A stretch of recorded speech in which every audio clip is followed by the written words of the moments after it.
Hi friends, good morning. Welcome to my channel. So next topic is the reason આપણે last time શું જોયું હતું તો કે રેક્ટિફાયર બધા જોયા હતા બરાબર, પછી એની ફિલ્ટર સર્કિટ જોઈ હતી બરાબર. તો રેક્ટિફાયરથી મળતા આઉટપુટમાં વોલ્ટેજમાં છે ને એ ચેન્જ થઈ શકે છે. એ કઈ રીતે, શું કામ ચેન્જ થાય, એના કારણો શું, reasons of the variation in output voltage from the rectifier. તો સૌથી પહેલા છે due to change in supply voltage. જો સપ્લાય વોલ્ટેજમાં ફેરફાર થાય તો આઉટપુટ વોલ્ટેજમાં ફેર થવાનો જ છે બરાબર. એટલે કે જો સપ્લાય વોલ્ટેજમાં ફેરફાર થાય તો રેક્ટિફાયરને મળતા જે એસી આઉટપુટ છે વોલ્ટેજ એમાં ફેરફાર થવાને લીધે ડીસી આઉટપુટ વોલ્ટેજમાં પણ ફેરફાર થાય છે. પછી due to change in load કરંટના ફેરફારને લીધે પણ આવી શકે છે ચેન્જ. એટલે કે ટ્રાન્સફોર્મરમાંથી પ્રવાહ પસાર કરવાથી તેના રેઝિસ્ટન્સ અને ઇન્ડક્ટિવ રિએક્ટન્સને લીધે એમાં વોલ્ટેજ ડ્રોપ થાય છે બરાબર. જ્યારે જો લોડ કરંટમાં ફેરફાર થાય ત્યારે ટ્રાન્સફોર્મરની સેકન્ડરીના વોલ્ટેજ ડ્રોપમાં પણ ફેરફાર થવાને લીધે ડીસી આઉટપુટ વોલ્ટેજમાં ફેરફાર થાય છે બરાબર. પછી છે ડ્યુ ટુ ચેન્જ ઇન ટેમ્પરેચરના ફેરફારને લીધે પણ આઉટપુટ વોલ્ટેજમાં થોડા પ્રમાણમાં ફેરફાર થઈ શકે છે બરાબર છે. જસ્ટ અ સેકન્ડ બરાબર છે. તો આ રીતે ચેન્જ આવી શકે છે આઉટપુટ વોલ્ટેજમાં. હવે એના પછીનો ટોપિક છે કે રેગ્યુલેટેડ પાવર સપ્લાય બરાબર, આરપીએસ. રેગ્યુલેટેડ પાવર સપ્લાય એટલે શું?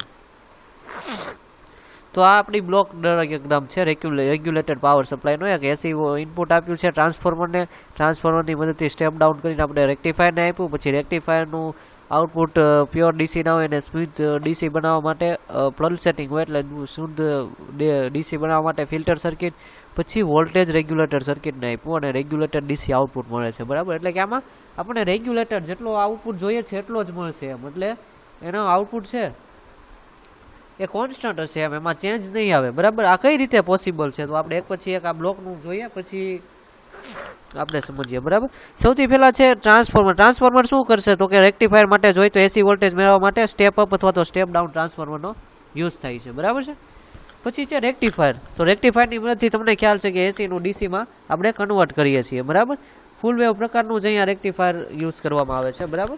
પછી છે ફિલ્ટર સર્કિટ. તો કે રેક્ટિફાયરમાંથી જે મળતો આઉટપુટ છે એ પલ્સેટિંગ ડીસી હોય બરાબર. એને શુદ્ધ ડીસી સ્મૂથ ડીસી બનાવવા માટે ફિલ્ટર સર્કિટનો યુઝ થાય બરાબર. પછી વોલ્ટેજ રેગ્યુલેટર સર્કિટ. આમાં શું થશે તો કે સપ્લાય વોલ્ટેજ અને લોડ કરંટના ચેન્જને લીધે આઉટપુટ વોલ્ટેજમાં ફેરફાર થાય છે બરાબર. આપણે જોયું કે સપ્લાય વોલ્ટેજ અને લોડ કરંટને લીધે આઉટપુટ વોલ્ટેજમાં ફેરફાર થાય છે. તો આ શું કરશે તો કે વોલ્ટેજ રેગ્યુલેટર પરિપથ છે ને આ સર્કિટ એ શું કરશે તો કે આઉટપુટ વોલ્ટેજને કોન્સ્ટન્ટ રાખશે બરાબર. કોન્સ્ટન્ટ આપણે ધાર્યું કે 5 વોલ્ટ હોવા જોઈએ આઉટપુટમાં, તો 5 વોલ્ટ જ રાખશે વોલ્ટેજ રેગ્યુલેટેડ પાવર સપ્લાય બરાબર. તો આ સર્કિટમાં શું હશે તો કે ઓવરલોડ અને શોર્ટ સર્કિટ પ્રોટેક્શનનો પણ યુઝ કરવામાં આવશે બરાબર. તો આ રેગ્યુલેટેડ પાવર સપ્લાયથી આપણને કોન્સ્ટન્ટ આઉટપુટ મળશે બરાબર. એના પછી છે નો ટોપિક છે અનઇન્ટરપ્ટેડ પાવર સપ્લાય. તો અનઇન્ટરપ્ટેડ પાવર સપ્લાય યુપીએસ બરાબર, તમને નામ સાંભળ્યું છે યુપીએસ. આપણે પીસીમાં પણ આવે છે યુપીએસ. યુપીએસ એટલે શું તો કે અનઇન્ટરપ્ટેડ પાવર સપ્લાય બરાબર. એટલે કે પાવર સપ્લાય છે એ બંધ ના થાય, શરૂ રહે, લાઇટ વહી જાય તો પણ શરૂ રહે બરાબર અમુક ટાઈમ પ્રમાણે.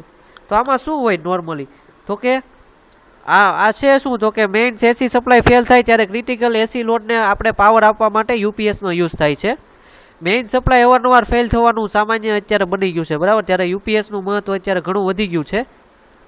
ક્રિટિકલ લોડમાં કોમ્પ્યુટરનો યુઝ સમાવેશ થાય છે, જેમાં જો ડેટા સેવ ન કર્યો હોય અને પાવર ફેલ થાય તો એન્ટર કરેલ ડેટા છે એ વયો જાય બરાબર. આપણે પીસીમાં કે ગમે એમાં જે આપણે ડેટા એન્ટર કર્યો હોય બરાબર તો એ પાવર સપ્લાય વયો જાય તો એ ડેટા પણ ભૂસાઈ જાય બરાબર. તો એના માટે યુપીએસ આપણે યુઝ કરવામાં આવ્યું છે, જેથી ડેટા છે એ આપણો રહી શકે બરાબર. આ મુશ્કેલી દૂર કરવા આપણે યુપીએસનો યુઝ કરીએ છીએ. યુપીએસના ટાઈપ છે, આમાં યુપીએસની એક સર્કિટ આ છે અને બીજી સર્કિટ આ છે બરાબર. તો યુપીએસમાં છે ને બેટરી વડે ચાલતા મેઇન્સ ફ્રીક્વન્સી ઇન્વર્ટરનો યુઝ થાય છે. બેટરી વડે ચાલતા ઇન્વર્ટરનો યુઝ થાય છે બરાબર. પાવર સપ્લાય ચાલુ હોય તે દરમિયાન બેટરી ચાર્જ થાય છે. જ્યારે પાવર સપ્લાય ચાલુ હોય ને ત્યારે બેટરી ચાર્જ થાય અને પછી ડિસ્ચાર્જ જાય, પાવર સપ્લાય વયો જાય બરાબર. બે પ્રકારની વ્યવસ્થા હોય, ક્રિટિકલ લોડ એસી મેઇન સાથે જોડેલો હોય અને ક્રિટિકલ લોડ ઇન્વર્ટર સાથે જોડેલો હોય બરાબર. તો આ બે આપણે એક પછી એક જોઈએ બરાબર. સૌથી પહેલા ક્રિટિકલ લોડ એસી મેઇન સાથે જોડેલો હોય તો કઈ રીતે થશે જો આ ક્રિટિકલ લોડ છે ને એ એસી મેઇન સાથે જોડેલો છે, બરાબર. આઈસી મેઇન્સના છેડા ક્રિટિકલ લોડ સાથે જોડેલા છે, બરાબર. તો સૌથી પહેલાં છે ને હેલ્થી કન્ડિશન એટલે કે જ્યારે ફોલ્ટ ન હોય, એસી સપ્લાય ચાલુ હોય, બરાબર, ત્યારે શું થશે તો કે બેટરી ચાર્જ થશે, બરાબર. આ એસી સપ્લાયથી રેક્ટિફાયર એસી બેટરી કે ડીસી ઉપર કામ કરે, બરાબર. તો એસી સપ્લાયમાંથી રેક્ટિફાયરને આપવાનો એટલે એસીનું ડીસી કરશે અને ડીસી છે એ બેટરીને આપશે એટલે બેટરી છે ને એ ચાર્જ થશે, બરાબર. જ્યારે મેઇન સપ્લાય ફેલ થાય અહીંથી કે માનો કે અહીંયા ફોલ્ટ આવ્યો, બરાબર, તો આ મેઇન એસી સપ્લાય બંધ થઈ ગયું, બરાબર, ત્યારે શું થશે તો કે બેટરી છે એ ડિસ્ચાર્જ થશે. ઇન્વર્ટર છે એ સ્ટેટિક સ્વિચ મારફત, આ સ્ટેટિક સ્વિચ છે, બરાબર, સ્ટેટિક સ્વિચ મારફત ક્રિટિકલ લોડને સપ્લાય ઓટોમેટિકલી જોડાઈ જશે અને લોડને ઇન્વર્ટર મારફત પાવર મળશે, બરાબર. સૌથી પહેલાં હેલ્ધી કન્ડિશન હોય એટલે એસી સપ્લાય છે આ ક્રિટિકલ લોડને મળશે આ રસ્તેથી, બરાબર. સાથે સાથે બેટરી પણ ચાર્જ થશે. હવે જો ફોલ્ટ આવ્યો અહીંયા કંઈક, બરાબર, આ બધામાં, તો ઇન્વર્ટર છે એ અહીંયા જોડાઈ જશે, આ બેટરી છે એ ડિસ્ચાર્જ થશે, ઇન્વર્ટરને પાવર આપશે અને ક્રિટિકલ લોડ સાથે જોડાયેલી રહેશે, બરાબર. હવે આની આ વ્યવસ્થાની કેરેક્ટરિસ્ટિક શું છે તો કે જ્યારે સ્ટેટિક સ્વિચનો યુઝ કરવામાં આવે છે ને ત્યારે લોડ સર્કિટ 4 થી 5 મિલીસેકન્ડ માટે બ્રેક થાય છે અને જો ઇલેક્ટ્રોમિકેનિકલ રિલેનો ઉપયોગ કરવામાં આવ્યો હોય તો 30 થી 50 મિલીસેકન્ડ માટે બ્રેક થઈ શકે છે, બરાબર, સર્કિટ. પછી પાવર સપ્લાય બંધ રહે તે ગાળા દરમિયાન જ ઇન્વર્ટર ચાલે છે, બરાબર, બંધ રહે તે સમયે જ. અને લોડ સામાન્ય સંજોગોમાં એસી મેઇન સાથે જોડાયેલો રહે છે, તેથી સપ્લાયના સ્વિચિંગ ટ્રાન્ઝિયન્ટ લોડને પણ ડિસ્ટર્બ કરે છે આ વ્યવસ્થા, બરાબર. હવે યુપીએસની બીજા પ્રકારની વ્યવસ્થા જોઈએ આપણે. બીજા પ્રકારની વ્યવસ્થા આવી છે કે ક્રિટિકલ લોડ ઇન્વર્ટર સાથે જોડેલ હોય, બરાબર. તો આ ક્રિટિકલ લોડ જો ઇન્વર્ટર સાથે જોડેલ છે, બરાબર, તો આમાં શું છે તો કે પરમનન્ટલી ઇન્વર્ટર છે ક્રિટિકલ લોડ સાથે જોડવામાં આવે છે, બરાબર. રેક્ટિફાયરમાંથી મળતા ડીસી સાથે બેટરી જોડી છે એટલે એ ચાર્જ થશે, બરાબર. રેક્ટિફાયરનો ડીસી સપ્લાય છે ને ઇન્વર્ટરને પણ ચલાવે છે, બરાબર. ઇન્વર્ટર છે અને ડીસી સપ્લાય પણ ચલાવે છે, બરાબર.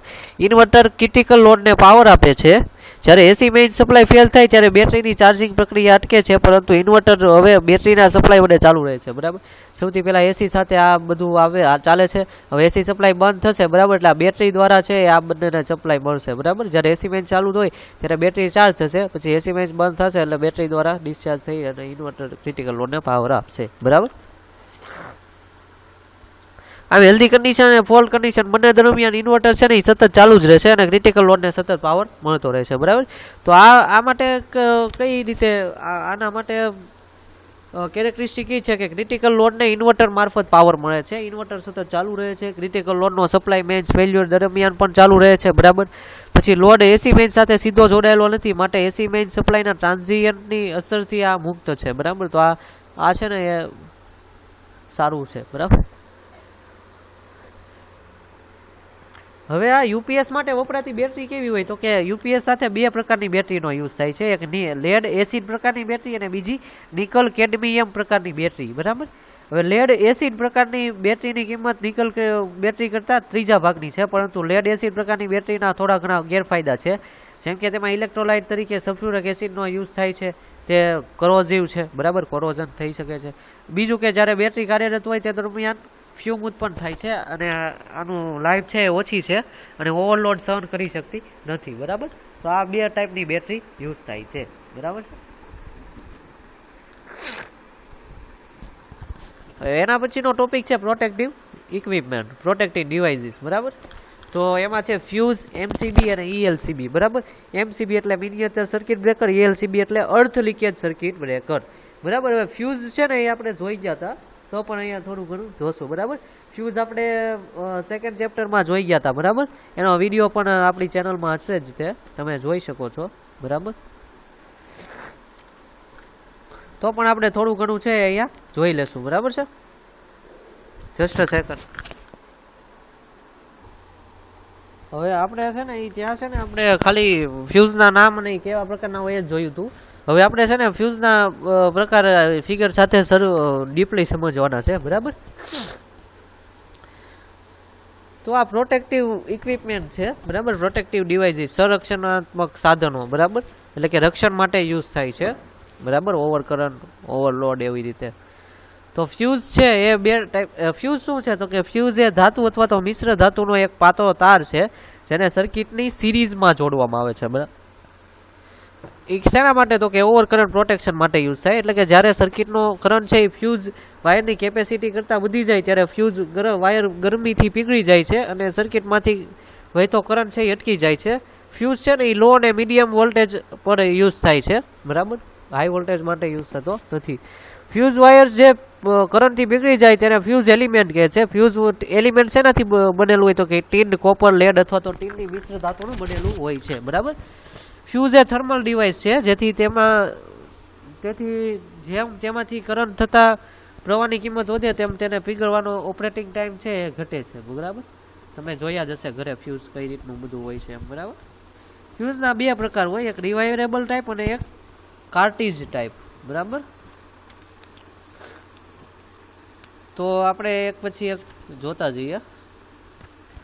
રિવાઇવેબલ ટાઈપ ફ્યુઝ સૌથી પહેલા તો. બરાબર, તો રિવાઇવેબલ ટાઈપ કઈ રીતના હોય છે?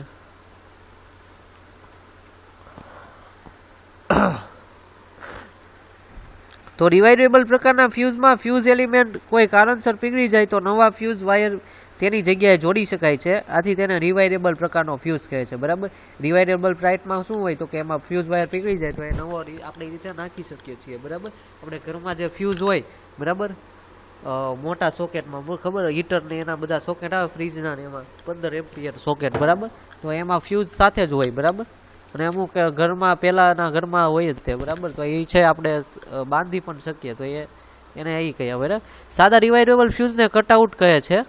તેનો ઉપયોગ ઘરના વાયરિંગમાં થાય છે. તેમાં બેકેલાઇટનો બેઝ હોય છે અને બ્રાસના બે ટર્મિનલ હોય છે. તેની વચ્ચે ફ્યુઝ એલિમેન્ટને જોડવામાં આવે છે. બરાબર, આ તમે જોયેલા જ હશે ઘરે.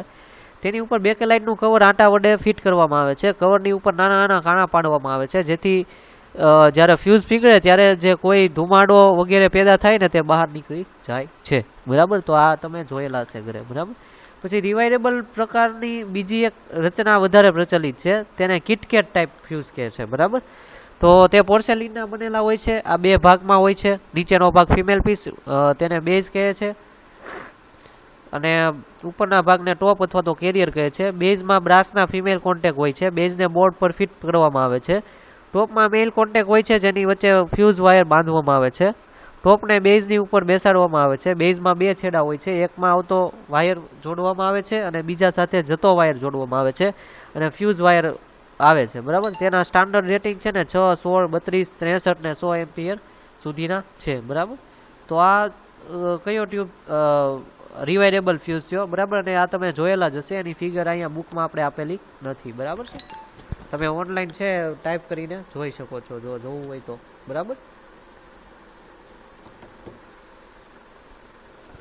હવે એના એડવાન્ટેજ ડિસએડવાન્ટેજ જોઈએ તો એના ફાયદા શું છે તો કે રચના છે ને એની સાદી ને સરળ છે, કિંમત ઓછી છે અને સહેલાઈથી એને બદલી પણ શકાય છે. બરાબર, ગેરફાયદો એ છે કે ફ્યુઝ વાયર છે ને તેની રેટેડ કેપેસિટી કરતાં વધારે કરંટ પર ફ્યુઝ થાય છે. બરાબર, જેથી સાધનને નુકસાન થઈ શકે છે. દાખલા તરીકે 100 એમ્પિયરની રેટેડ આપણે કેપેસિટી વાળો ફ્યુઝ છે એ 200 એમ્પિયર પર બ્લો થાય તો એ શું કામનો? બરાબર, ત્યારે તો ઇક્વિપમેન્ટ ડેમેજ થઈ ગયું હોય. બરાબર, પછી ફ્યુઝ વાયરના કરંટ રેટિંગમાં ચોકસાઈ હોતી નથી. આથી પ્રોડક્શન આપણે રિલાયબલ નથી હોતું. બરાબર, પછી ફ્યુઝ એલિમેન્ટ છે ને એ સતત ગરમ થવાને કારણે તેના પર ઓક્સિડેશનની અસર થાય છે.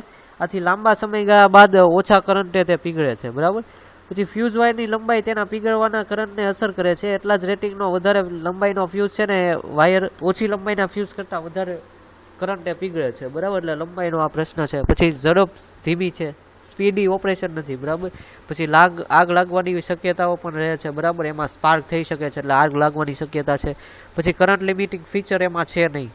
પછી એમાં દુરુપયોગ થવાની પણ શક્યતા છે. કઈ રીતે તો કે ફ્યુઝ વાયર જોઈએ તો કરંટ રેટિંગ કરતાં વધારે રેટિંગના અથવા તો બીજા મટીરિયલનો બાંધવામાં આવે તો નુકસાન પણ થઈ શકે. બરાબર, યોગ્ય રેટિંગનો આપણે બાંધવામાં ન આવે એના તાર તો. બરાબર, તો આ થયું રિવાઇવેબલ ફ્યુઝ. નેક્સ્ટ લેક્ચરમાં આપણે કાર્ટિજ ટાઈપ ફ્યુઝ જોઈશું. બરાબર, થેન્ક યુ. કોઈને કાંઈ ક્વેશ્ચન હોય તો પૂછી શકો છો મને વોટ્સઅપમાં, મેઇલમાં. બરાબર.